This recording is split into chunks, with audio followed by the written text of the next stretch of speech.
So, okay. So, hi everyone. My name is Maya Schonbach. I'm a clinical psychologist, and today I really want to talk to you about support. Really how important it is, especially for people struggling with the BFRB.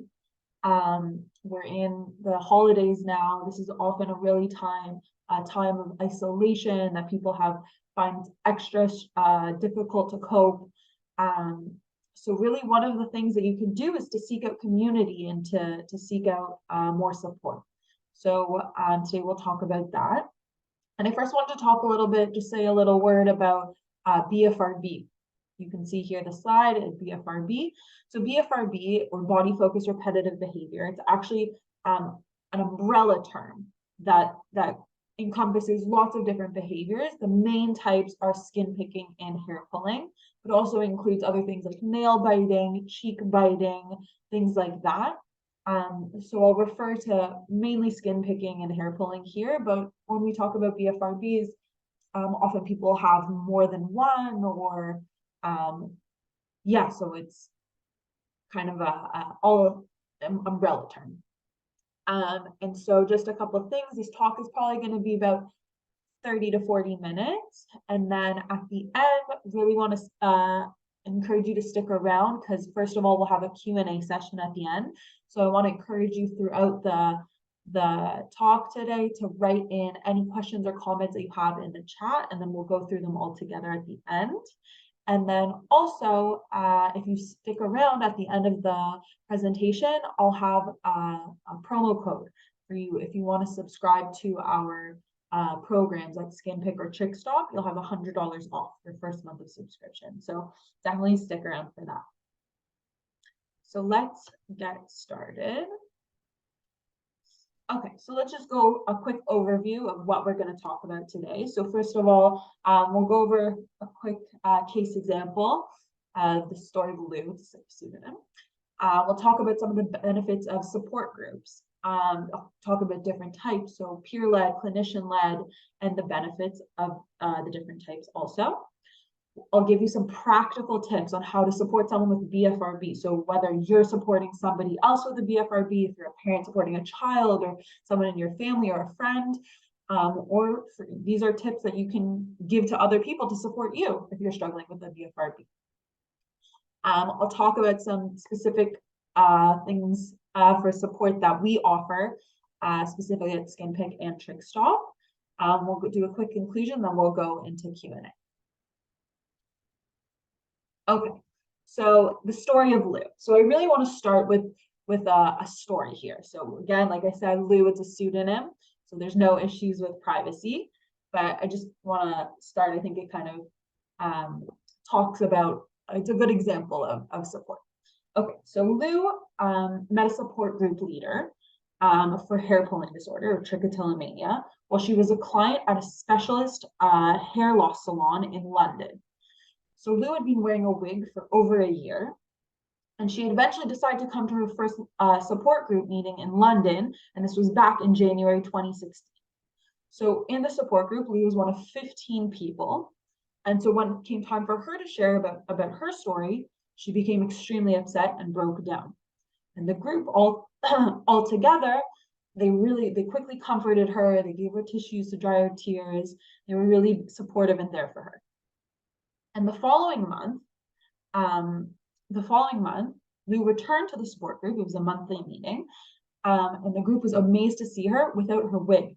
She came in, her hair was buzzed short. She really looked confident and happy with her new style. So this is something that she wrote to her support group leader after she continued attending the support group. And she wrote, "The thing that has helped me the most has been getting to know other people with BFRBs. It's amazing being able to talk about the frustrations and challenges of people who know exactly what you are going through. I can talk freely about my trick now. I never could have imagined being so open when I was younger, and overcoming this shame associated with this behavior has been liberating."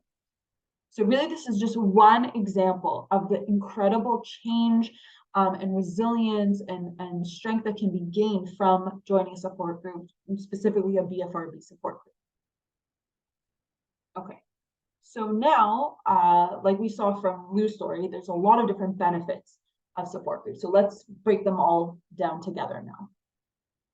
Okay, so really one of the most challenging elements or things having to do with BFRBs, like Lou talked about, is that the idea of stigma and shame and secrecy that surrounds skin picking and hair pulling. So many people feel really a deep sense of isolation because often people hide the behaviors. They feel embarrassed, or they fear being judged by them.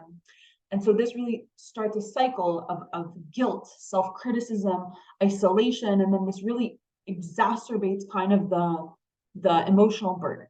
So really one thing that a support group can do is provide emotional support. So it really provides a space, a safe space that people can open up to share about their experiences, their struggles, their difficulties, but also good things, also their achievements, also milestones in their treatment. And then really just connecting with people who have undergone similar things you can offer one another emotional support because you really identify with the struggles or also the achievements. So stigma. We talked about that with Lou's story. So really, by joining a support group, you're able to see firsthand that other people also share your same struggles. They also are going through the same thing that you are. So it really it helps to reduce the feelings of shame and isolation because you're in the company of other people that are going through the same things. And then really other people can acknowledge your struggles, and it really fosters a sense of understanding.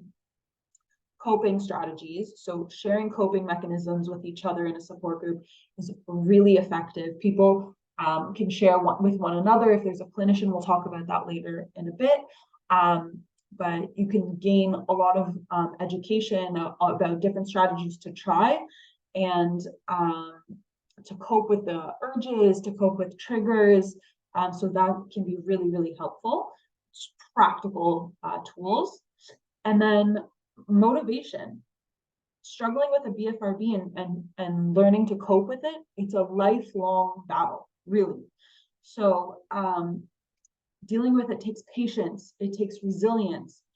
And so being part of a supportive community, really you can motivate one another. And then also, in order to stay on your treatment plan, you can also offer each other encouragement and then keep each other accountable. Maybe in your support group, you can share, this week I am planning to do XYZ. We'll talk a little bit about some strategies later, but then maybe the next time you're in your support group, you can talk about things that you were able to achieve, things that you weren't able to achieve. So really can help you stay motivated and keep you on track with what your goals are. Okay, so, oops. So another important thing is working through trauma. So a type of therapy that's used often to also work with BFRBs is called psychodynamic therapy. And that really involves trying to understand the underlying reason for the specific behavior. And so maybe it can also involve trying to uncover the reason why, but also like the first memory of the behavior. I see hands raised. If you could write in a question in the chat, then we'll address them all at the end. Often, the first time that somebody picks or pulls has to do with a traumatic experience. And then the behavior can really continue to take place in a dissociative state. That means that the person isn't aware that they're actually doing the behavior. And we call this automatic picking or automatic pulling, depending on the behavior. And so that is sometimes can be a trauma response. And so I wanted to talk about this in terms of the benefits of group therapy, of group work, by Stacy Nakella, who's a licensed clinical social worker. And she's a specialist in trauma work, but also specifically in group therapy.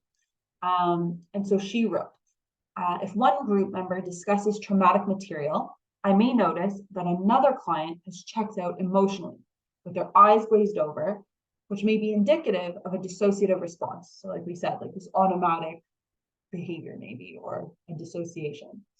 I then have an opportunity to help that client come back into the room, observing her defenses with compassion.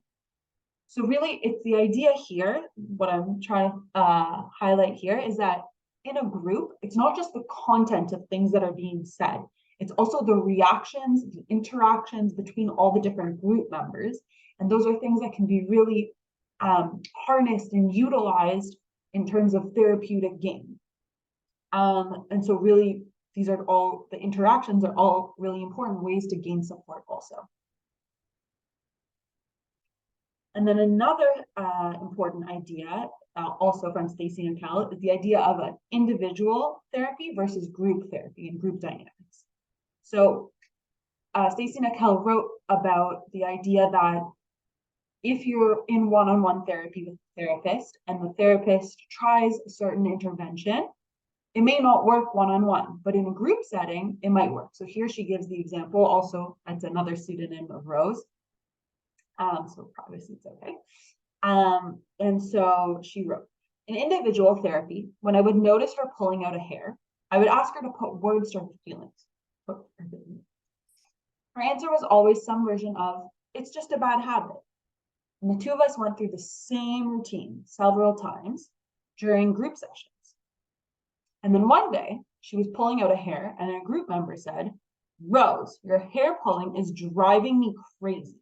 I want to know what you are feeling right now.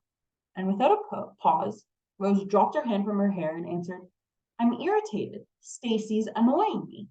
And from then on, she pulled her hairs with much less frequency, both in individual and in group sessions.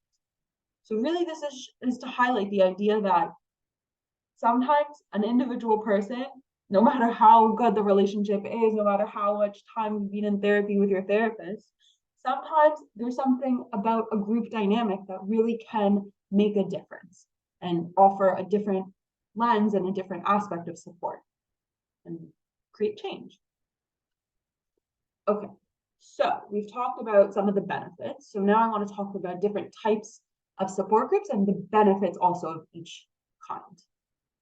So let's start with clinician led. So these are groups, support groups that are led by a clinician, typically a psychologist or a social worker, it could be a doctor. And typically because they're led by a professional, the conversation is typically gently facilitated or could be structured in a specific way.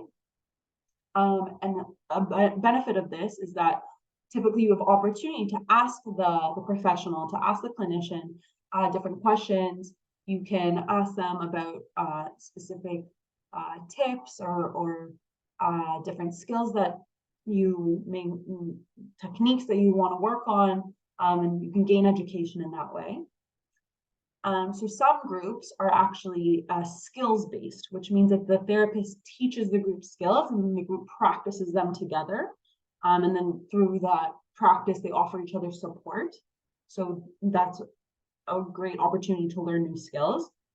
And then also there's a lot of different treatment protocols, first of all for BFRBs, but specifically in terms of group dynamics.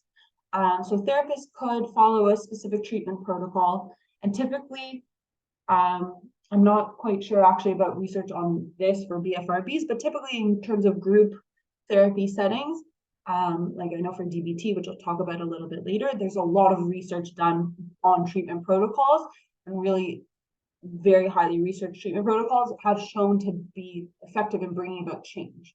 So that is helpful. And the other type of support group is called peer-led support groups. And these are typically don't have a professional as a leader. So often they could be led by volunteers, but they're a peer, somebody that is also going through the same struggle as you. And so really let's go through some of the benefits. So the first is that there's a shared experience. So participants really understand each other's experiences, they can really be there for one another. And that can be very beneficial or very attractive to people to join. Everyone in the group knows the day-to-day struggles. So specifically for skin picking or hair pulling, they know the daily struggles that you go through when coping with these difficulties. And so they can give you tips and tricks on how to manage them daily. And so also, like I said, that it's because it's a peer group, it's typically more informal than a clinician-led group. And so maybe it's a little bit more relaxed, which could be beneficial to some people and more attractive, so that it could also be allow for more open and honest communication. And that's really, really important when you're talking about support groups. And then just like in clinician-led, peers can also propose and suggest clinical or community resources. So say somebody in the group has just learned something new and just tried something, then they can propose it to the rest of the group. Or if they hear somebody going through a specific struggle, they can mention a specific resource. And really in this way, it's great to get a recommendation from someone that's actually tried it. So that's a bonus. And then in terms of ongoing support, so like I said, that it's typically a more informal environment. So often there's really deep connections that are made between people and friendships that are made. And so they're often in peer-led support groups, there's people meet even outside the support group. They meet for coffee, they meet on Zoom, and so there's opportunities for ongoing support even outside the support group hours. Okay, so here I wanted to talk a little bit about, this is nothing to do with skin pick, trick stop. I'm just wanted to share with you some resources that I found. So this is, you can Google the TLC Foundation support group directory. And so I found here a bunch of different online, mostly peer-led, I believe all peer-led support groups. And so first of all, they have a bunch of different groups that are area, location specific. So they could depend on the state that you're in. Here at the bottom, got a little bit cut off, but you can see for UK and Ireland. So also they always try to maintain for the location for a time zone. But also, I guess, for just closeness, proximity, a feeling of closeness for support. There's so many different groups on this directory that I saw. I saw for groups just for moms, just for people aged 50 and over, groups in Spanish, tons of different groups. So if you're interested in this, you can check it out and just Google the TLC Foundation support group directory. Okay, so we've talked about a bunch of different types of groups. Now I want to talk about, give you some practical tips. We're talking about support. How can I support someone with the BFRB, or how can I get someone, a loved one, to support me? Like how can I do this? So I want to talk about some things that are techniques that are really useful now. Okay, so first in general. So in terms of patterns, sometimes it's easier to identify patterns in someone's behavior if you're on the outside looking in, as opposed to being the person that's actually doing the behavior. So really becoming aware of all the factors that lead up to the picking or pulling, and also the factors that happen after, also during, but that's typically internal. Those patterns are very critical to understanding and treating your BFRB, because we see it as a cycle, right? Before you see the trigger, you will have thoughts and emotions, you'll do the behavior, then you'll have thoughts and emotions after, and it's a vicious cycle. And so in terms of support, having someone to help you identify the patterns with the BFRB can be very helpful. And then they can also help, if they can identify certain triggers, then they can help you find different strategies to cope more effectively, which is my second point, is that they can help you brainstorm certain different things. So for example, a big thing that we use at Skin Pick and Trick Stop, it's the gold standard of therapy for treating BFRBs, hair pulling and skin picking, is called HRT, or habit replacement therapy. And one of the key elements in that is called competing responses. So that is where you find an alternative behavior to do instead of the picking or the pulling. And so one of the things that somebody could do is help you brainstorm different things to do instead of the behavior. So for example, they could say, hey, here, I went to the dollar store and I bought you a fidget toy, or here's a stress ball. So those are all different types of competing responses that typically have some sort of a tactile element also, but don't have the harmful behavior. And so they could help you brainstorm different ways to do it. And then the other idea of changing the environmental factors, that's another part also of HRT, habit replacement therapy, which we call stimulus control. And in that, it's where you want to change elements of your external surroundings so that you can minimize the triggers that you have. So for example, if someone in your family notices that you're picking or pulling more frequently in a certain area of your house. So for example, while you're watching TV, you can help them, for example, write Post-it notes all over and put them all over the room to remind not to pick or pull. So in terms of healthier means to express and cope with difficult emotions. So often we find that picking or pulling is an outlet for a way to cope with an uncomfortable or difficult emotion. And typically, so we use different ways in therapy to work through that. But a way that you can support someone is to help give them other ways. So often people really enjoy journaling. That's something that is really good at helping cope and work through emotions. Exercise, that's something that's very healthy, very good for emotion regulation. So supporting somebody by working out with them, scheduling walks, scheduling a run together. Things like that can really help someone cope with difficult emotions in a healthier way. Okay, and then finally, in terms of general tips, this might sound very basic or obvious, but it's very important because not everybody's idea of support is the same. So asking someone how you can be supportive for them is very crucial. So for example, sometimes people think that if I just say every time that the person's picking or pulling, if I just tell them, hey, you're picking, then that'll be helpful, or that'll be supportive.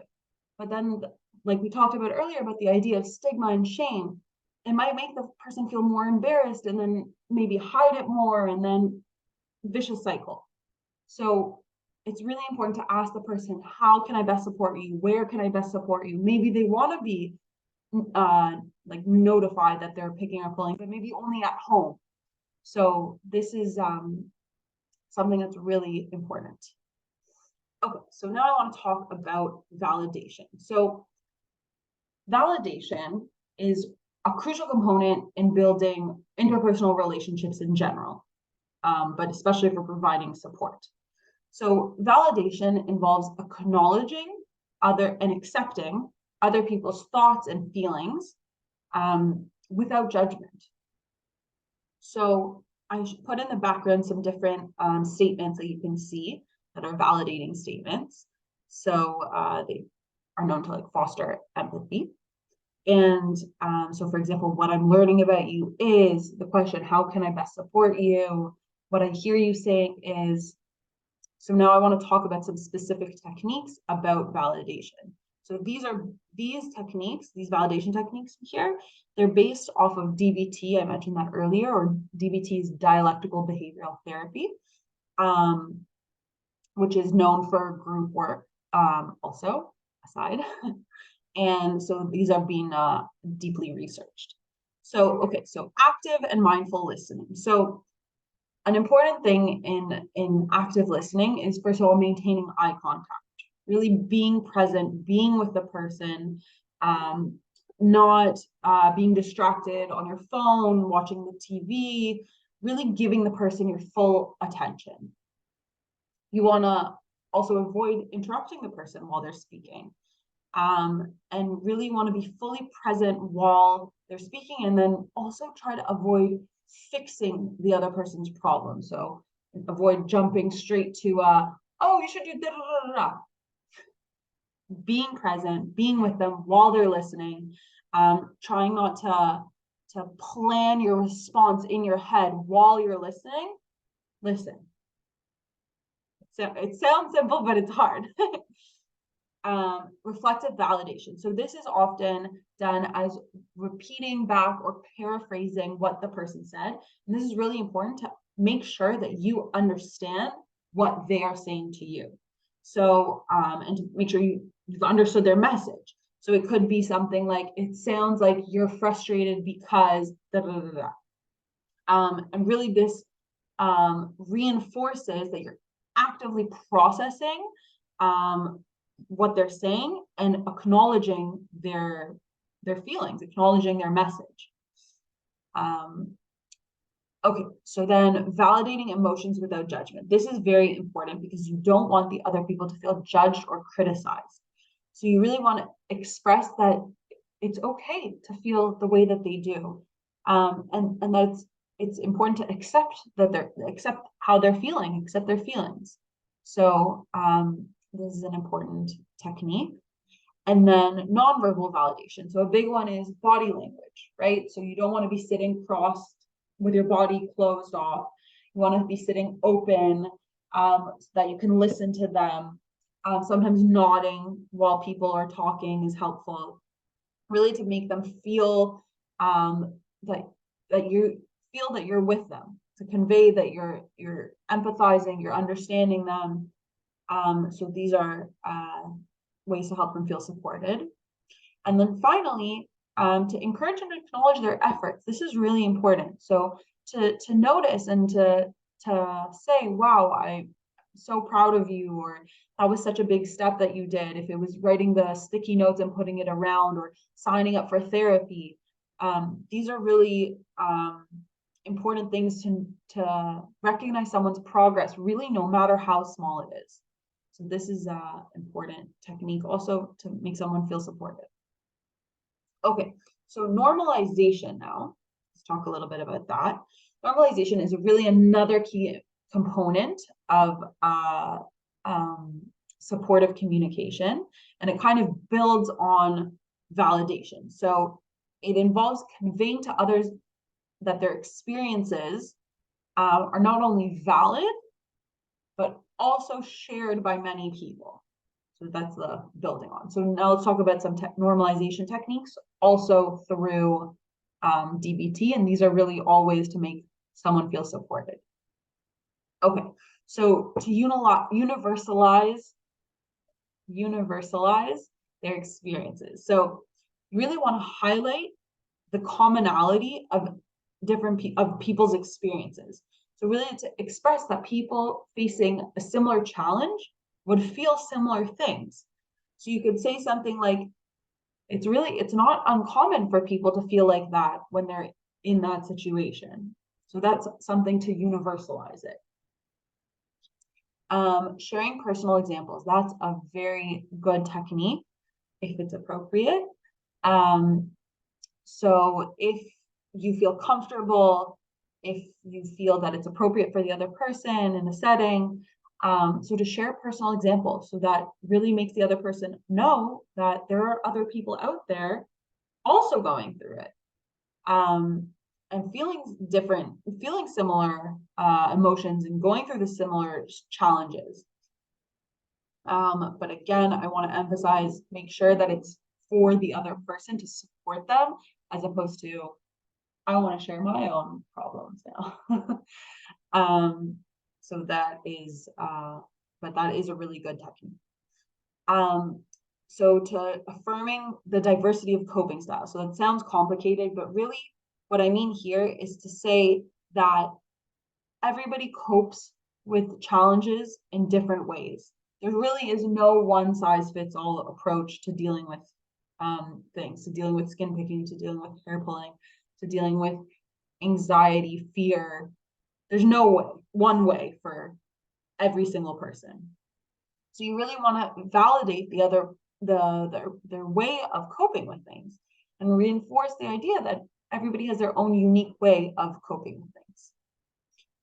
And then finally, we really always want to promote self-compassion. So you want to emphasize the fact that everybody has struggles, but everybody also has opportunities and areas for growth. While next to the idea that everybody also has strengths. So really to reinforce the idea that the self-improvement, it's a journey, it takes time, and it's okay to have both progress and also to have setbacks. And this is normal and it happens, normal being the key term in normalization. So for example, here you could say, it's really common to have a relapse of picking or pulling. Let's think together what maybe you can do the next time that you have an urge to do that. So that's something that you can do together to really normalize and promote the self-compassion if someone has a relapse. Okay, so now we talked about different practical techniques. Now let's talk about the specific support that we offer here at SkinPick and TrickStop. We offer a range of different things, so let's go into them together. Okay, so first we have on social media, we have Facebook group pages. So we have one for TrickStop and we have one for SkinPick. And we have basically online community groups that are safe spaces for you to post, to comment, to read, just read if you want, different topics with different people that are facing similar challenges. And so really it's a supportive community that you can gain from each other's experiences. You can get advice, feel understood. And there's also a lot of good free resources that are you can find on our Facebook groups. So you can look those up and join those for free. Those are great resources for support. Next, I want to talk about our online forums, which are kind of a similar idea of a safe space online, but these are very specific to skin picking, hair pulling, as are the Facebook groups. But these are their own forum, their own isolated plays that are on our website. You can Google a SkinPick online forum or TrickStop online forum, or you can get to them actually directly through our website. And here you can see I literally took a screenshot of the online forums. And so there are different topics that people post. You can post if you want yourself, and then see what people respond to you. You can respond to other people. It's a nice way to engage and to foster community. Okay, so therapist support. So we know, we at SkinPick and TrickStop, we know that it's really hard to find therapists that have expertise specifically in treating and supporting skin picking and hair pulling. So we have expert therapists with hands-on experience dealing specifically with BFRBs, with hair pulling and with skin picking. And so what they do is they build for you an online program that's individualized, tailor-made for you. And then with that online program, you go through it and your therapist is by your side every step of the way. And they're with you through written communication. So you write to them, and you can do this even daily.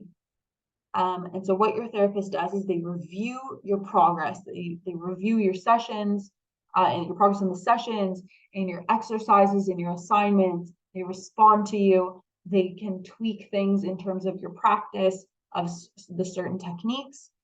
And then they'll engage you in specific discussions about your BFRB, about your hair pulling or skin picking, that are specific discussions that are specifically relevant to you, that are specifically about what your struggles are.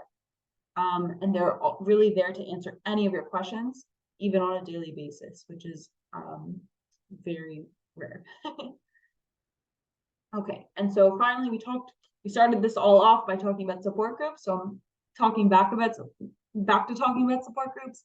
So we at Skin Pick and Trick Stop, we have therapist-led support groups. So here again, I just took a screenshot.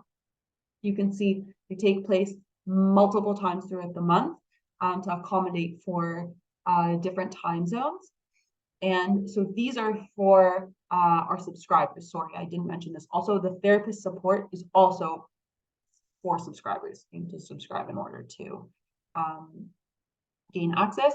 However, the online forums, Facebook groups, those are free for anyone. So the therapist-led support groups, they really are, if you go back and we talk about the clinician led group, support group benefits, you get here an expert opinion, someone that is an expert in skin picking, someone that's an expert in hair pulling. They will be there listening to you, helping you, providing you suggestions, support. You can ask them questions. And it's really just an extra resource that we provide for all of our subscribers. So we really, really recommend our subscribers to join them. And so some of the topics that have been discussed in our support groups they've been highly debated also. The meaning of hair and skin and the meaning of picking and pulling, ideas about perfection, about imperfection. There've been discussions surrounding coexisting conditions like anxiety, depression, or trauma-related conditions. There's been discussions about family and social support systems, and then also community, big topic of support. And so I spoke with Diana, who's one of our expert psychologists from Skin Pick, and she works also at Trick Stop, and she leads these support groups. And so she's really seen the benefit of the transformation that people go through that when they join these groups. And so she wrote to me specifically about this. And she said, many times when people join for the first time support groups, they join feeling misunderstood and alone, often reluctant to share their personal stories. In time, as they see others who go through similar experiences sharing their stories, they let their guard down and allow themselves to put words to their internal experiences, speak up, and share stories that might otherwise never see the light of day. And other participants accept, validate, and normalize, like we talked about, their emotions, instead of hearing, why don't you just stop? Which has never helped any of them.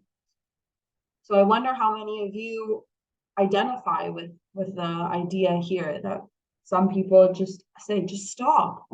But really this need and then the shame of hiding things and really never talking about your personal experience.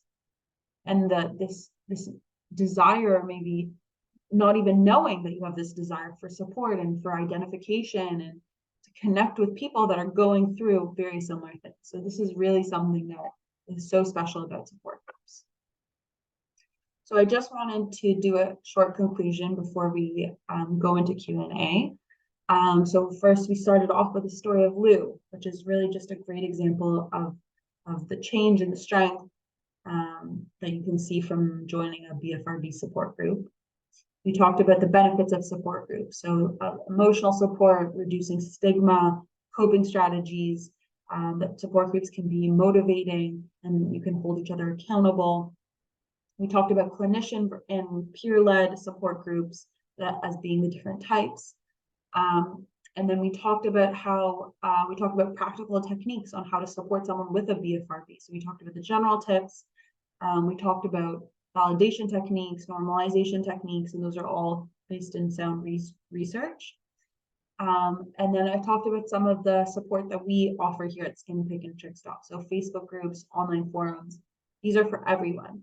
And then there's also therapist support and support groups, and these are specifically for our subscribers.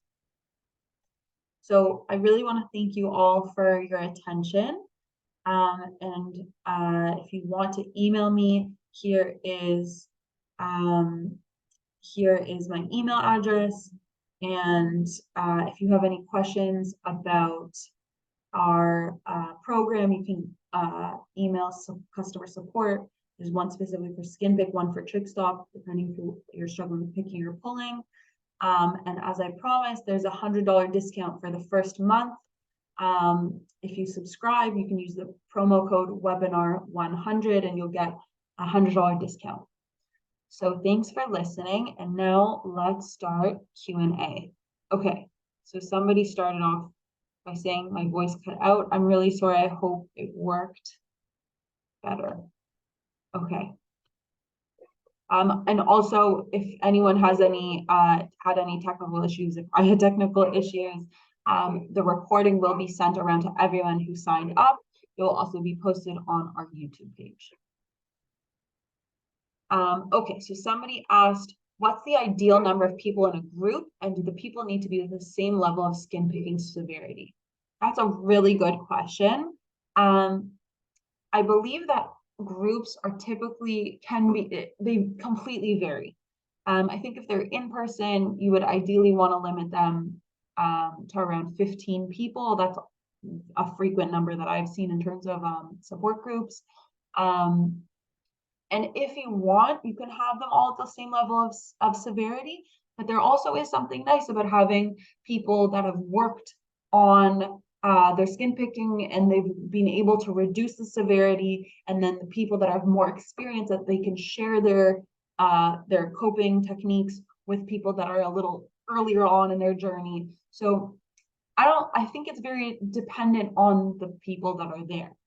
But those are really good questions. And if you're thinking about starting a group, I was also thinking about talking about this, but we didn't have enough time. But really the idea of like peer-led support groups, everyone can start one. You can start one online and post about it.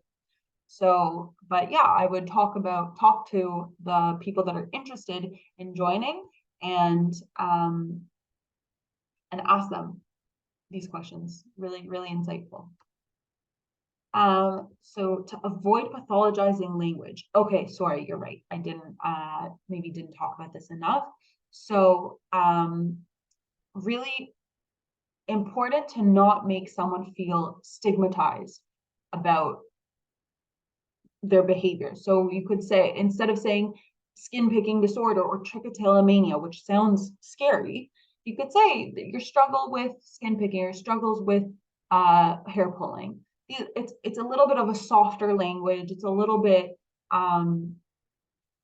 it removes a little bit of the stigma around it. So I think that's the big takeaway there. If that doesn't answer your question, write in again.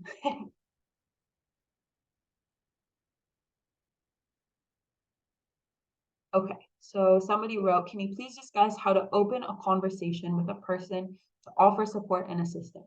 I've tried to discuss with my daughter, 20, but any effort to open a conversation is so hurtful to her, she cannot do it. So first of all, I really want to commend you on being there for her. It sounds like you want to be there. I'm sure she knows that you want to be there for her. Something that I would suggest is really that final tip that I gave in terms of the general tips, really to ask her how she wants to best be supported, because it sounds like maybe she's still in the deep inside the shame and the embarrassment and the stigma that all is very, very, very common with common having to do with skin picking and hair pulling. If she's open to it, you could offer to send her resources. You could offer to show her this webinar. We have lots of other webinars on our YouTube channel, so you can look up Skin Pick or Trick Stop.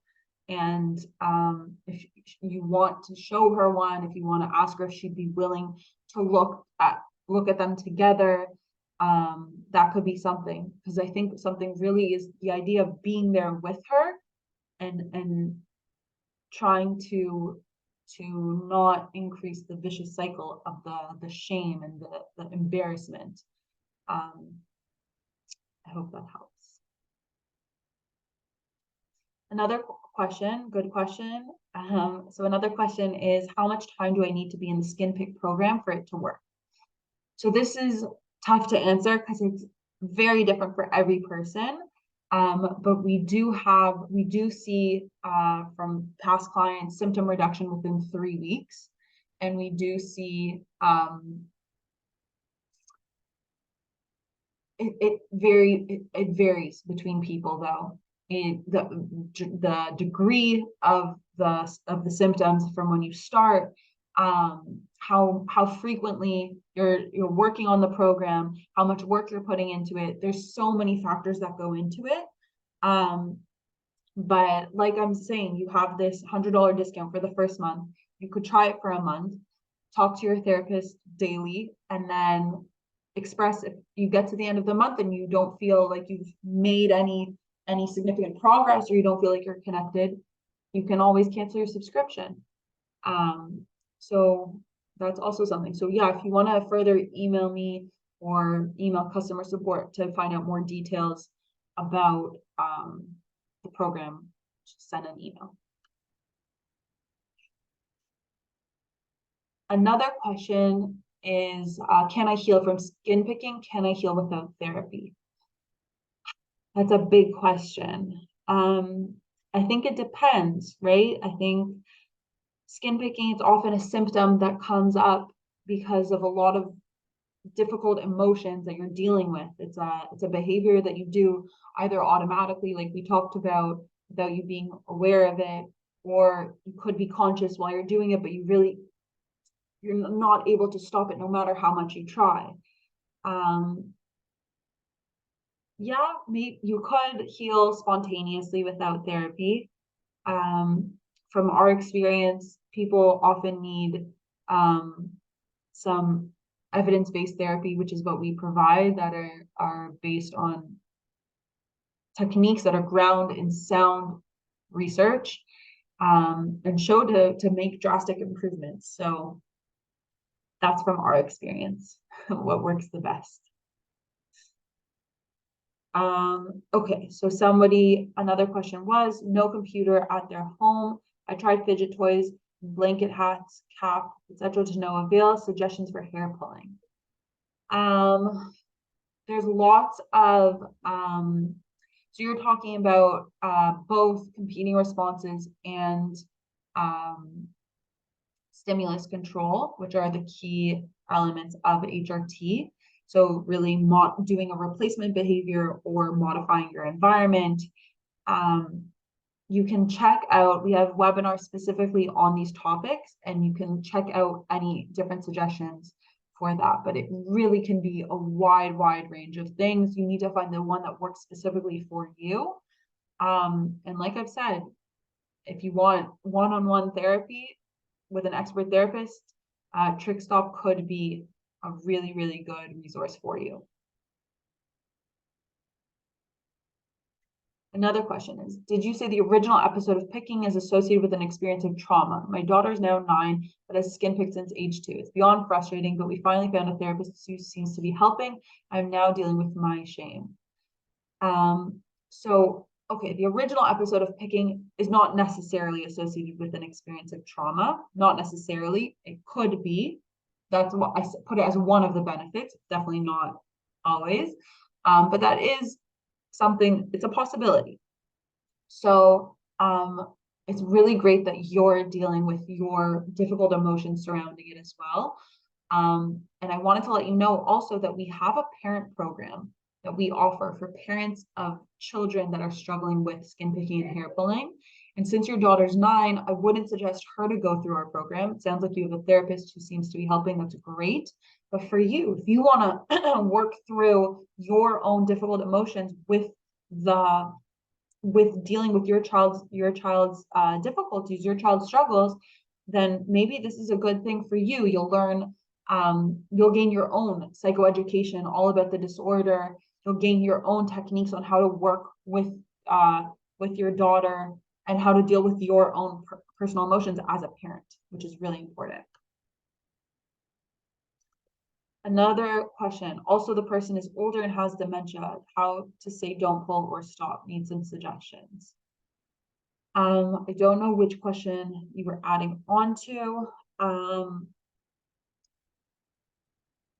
I think you're talking about something a very specific situation in terms of dementia. I think it depends how severe the dementia is. But you mentioned the knit caps, said they weren't working. Sometimes putting gloves could help, depending on how hot the climate is. But yeah, I would look up different competing response techniques. We have them on our website. We also have a blog about them. So really, I would look up their specific techniques and then try out ones. It's a lot of trial and error. Okay, somebody asked, have you heard any success with the use of NAC supplement? I have heard about NAC in terms of success. Let's see, I have a whole thing about NAC. So some of our clients, I'm reading from here just now. So some of our clients have tried NAC while using our program and they have found it useful. I do need to say that there is little research on it. And we also don't know about side effects. So there's not enough research on it. That's what I would say. But there are some clients that have found some success. The question is, will I have to pay 3 months, years? I want to know what I'm going into. Typically, clients are in it for months. There are people that have been in longer than a year, but it is typically shorter than a year. If you want, you can send me an email and we can talk about it a little bit more in depth if it's a personal question, or to contact support, maybe with your hesitancy. But also, like I said, you have a $100 discount, so you could join the first month and see how it goes, see if you connect with it. It's online, it's via chat, via texting communication. So you also need to see if you connect with that form of communication. I suggest try it and see how it goes. Another question is, how long does it take for my hair to regrow? That's a good question. I think it depends where, what hair is. Every person's different. Every person's hair regrows at a different pace. If you've pulled for a long time, sometimes hair doesn't regrow in certain areas. I think it's a very, very particular specific question. Another question is, I, 20, have recently been medicated for trick and I've seen no improvements. Notice when I do pull, it seems like it feels good and therefore do it more. Do you have any alternatives for this rewarding sensation? Yes, definitely look through competing responses, and also the things that we talked about in terms of for coping with difficult emotions. So things that also give a rewarding sensation. Exercise, perfect one, gives you endorphins for a run, for example. Maybe not everyone likes running, but if you go running, it often makes you have a rewarding sensation right after. Lots of different things like that. Competing responses, snapping a rubber band, using a fidget toy. There's lots of things that also have tactile stimulation. If you look them up on our YouTube channel, you'll see about competing responses, or on our blog also.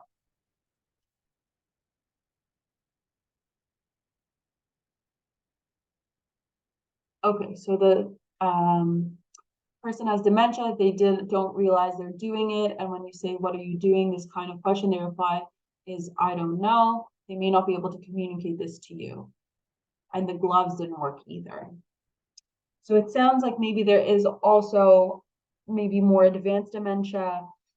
It sounds like it's a more specific issue because it's with the comorbid of the dementia and the picking, or the pulling, sorry.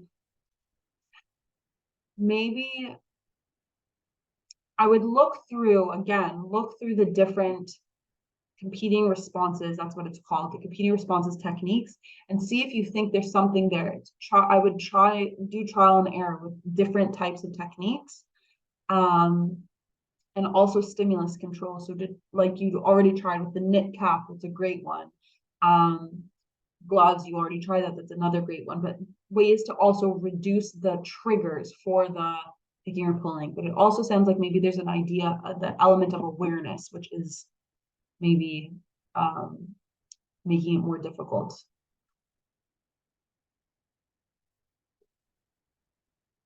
Can you please repeat the answer about NAC? So yes, so some of our clients have tried NAC while using our program and have found it useful.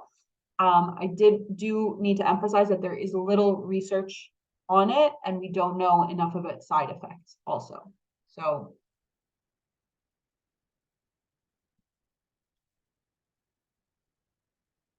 a comment was, I use NAC regularly for bronchitis, and I don't think it helps with my skin picking.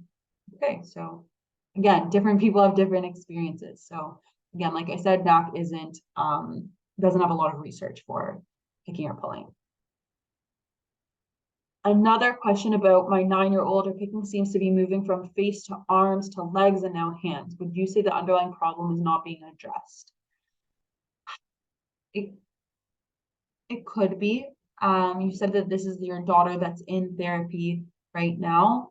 It takes time. It really is a long-term journey that takes time to work through and understand the emotions, especially if you said she was picking since she was 2 years old. So because we have so long working through practicing different behaviors of picking, it takes a long time to rewire those pathways in our brain and to find something alternate. So I think it's important to be patient, especially if you think that the therapy is helping. Again, I suggest trying out the $100 discount works also for our parent program. So that might be helpful for you as well. The other question is, what's your take on using hair colored spray on bald areas? I think it depends. It depends on the type of spray. You need to make sure that it's not damaging to your skin. I think it's very dependent. If you think that it makes you feel more confident, I think that's a big thing. But again, like working on the underlying issues is very important. Last question is, have you heard about the medication memantine having a side effect of significantly reducing hair in people who were put on it for something else? I haven't actually. If you want to, I can look it up. Send me an email if you want me to look into this a little bit more, maya@helpingminds.com, and I can look into this, look into some research about that. Send me a link, send me an email. Another question is where to look for the stimulus control and competing responses. So on our YouTube channel, we have, if you look up Skin Pick or Trick Stop YouTube channel, on YouTube, we have different videos all about this, like this webinar about those specific techniques. Is it a location that's a trigger? Anything can be a trigger. That's the difficulty. It could be a situation, a location, an emotion, a thought. It's very person dependent. And dementia person was in a rehab center and home cannot stress her for months. So I'm really sorry to hear about that. It does sound very stressful. Things could be triggers there.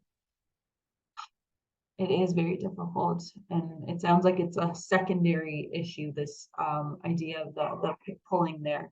So I think being patient, trying different techniques, maybe using the validating and the normalizing techniques that we talked about today, that could maybe help with the underlying emotions there. Okay, so there's no more questions. Oh, 2 more questions. I'm looking now how to find your YouTube channels. Look up on YouTube Skin Pick. Here you can see it here, Skin Pick and Trick Stop on YouTube. And you'll find them there. Oops, done. May I get the answer again about where to take my children if they have skin picking or nail biting issues? Is there a group for kids? Sorry if I missed the answer before. So depending on the age of your children, if your kids are 14, 15, depending on the age, depending on their literacy level, they can specifically join our program. But we have a program specifically for parents. Typically, we recommend if the kids are younger than 14. then they join our parent program. So if this is for you, definitely look up our parent program and you can use our discount also. I hope that you can find other suggestions. I suspect I have depression. What do you recommend treating first, dermatillomania or depression? Wow, I think it's they could be intertwined, right? So it's the idea of like working through first. It seems like they're probably intertwined in terms of the difficult emotions. So I would recommend joining therapy, be it our program being one-on-one therapy.